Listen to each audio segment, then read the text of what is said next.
नमस्कार दोस्तों, मैं प्रदीप कुमार आप सभी का हार्दिक स्वागत करता हूं आपके अपने YouTube channel free classes bye Pradeep में।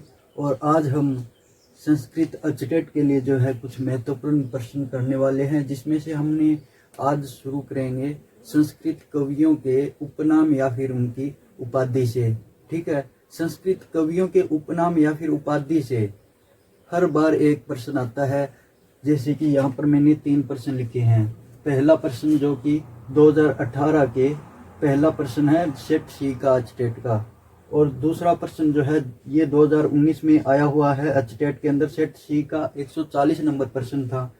इसी प्रकार से तीसरा प्रश्न जो कि 2020 के अचटेट में आया था 107 नंबर प्रश्न है सेट ए का। इसी प्रकार से हम इससे रिलेटेड जो भी महत्वपूर्ण कवि है उनकी जो है उपाधि हम आज करेंगे। सबसे पहले पहला प्रश्न देखिए कि एतेषु क कवि अग्निमित्रम उपाधि लब्धवान। नीचे 4 ऑप्शन थे, उनमें से बताना था आपको कि अग्निमित्र की उपाधि किन्हें मिली हुई है, कौन से कवि को। तो उसमें से एक ऑप्शन था भास। भास को जो है अग्निमित्र की उपाधि प्राप्त हुई है।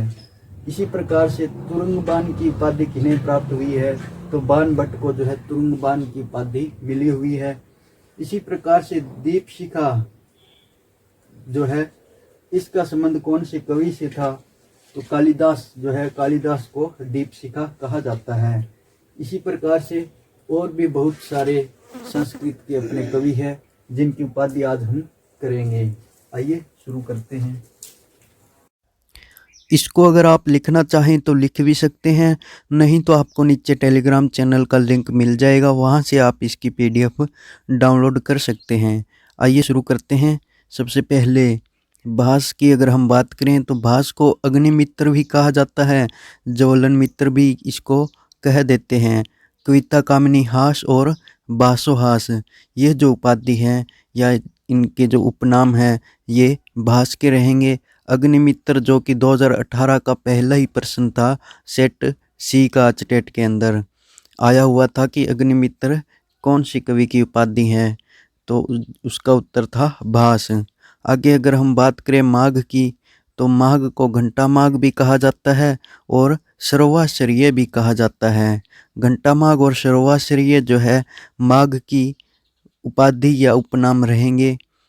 भारवी की अगर बात करें तो आतपत्तर दामोदर जो कि इनका उपनाम है, और चक्कर कवि भी कहा जाता है भारवी को। पिछली बार माघ की आई थी 2018 में।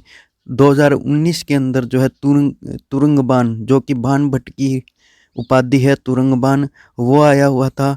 और 2020 के अंदर आया था दीपशिखा जो कि कालिदास की उपाधि रहेगी। दीपशिखा 2020 के अंदर यह प्रश्न आया था।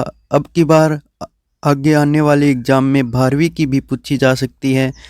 दामोदर किस कवि का उपनाम है यह पूछा जा सकता है, तो इन सभी कवियों को ध्यान से पढ़ें।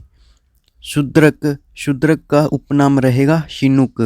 कालिदास की अगर हम बात करें तो दीपशिखा जो कि 2020 का आया हुआ था, सेट ए का शायद 107 नंबर प्रश्न था यह दीपशिखा, तो कालिदास की उपाधि रहेगी दीपशिखा। या फिर दीपशिखा का संबंध कौन से कवि से है, कालिदास से रहेगा।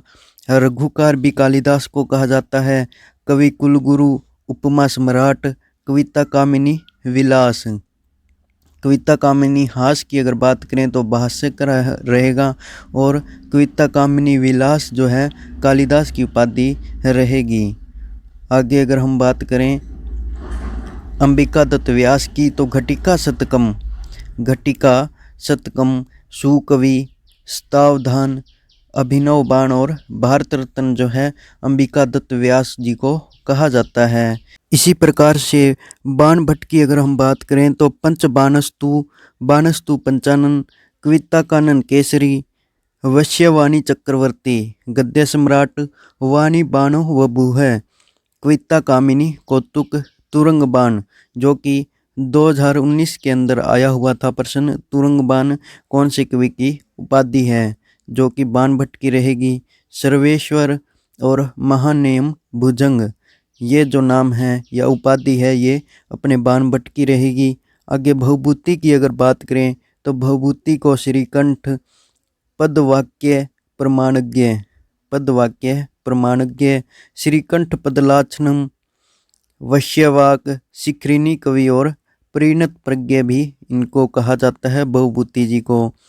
वाल्मीकि जी की अगर बात करें तो आदि कवि और आर्ष कवि उपाधि जो है वाल्मीकि जी की रहेगी। आदि कवि या फिर आर्ष कवि जो है वाल्मीकि को कहा जाता है। कृष्ण द्वैपायन व्यास जी या फिर वेद व्यास इनकी उपाधि रहेगी या इनका दूसरा नाम रहेगा या उपनाम रहेगा व्यास या वेद व्यास। कृष्ण द्वैपायन। आज के लिए इतना ही, मिलते हैं एक नई वीडियो के साथ। तब तक के लिए good bye and have a nice day. Video अगर आपको पसंद आई तो लाइक करें, शेयर करें और अभी तक आपने अगर हमारा चैनल सब्सक्राइब नहीं किया है तो चैनल को सब्सक्राइब ज़रूर करें। धन्यवाद।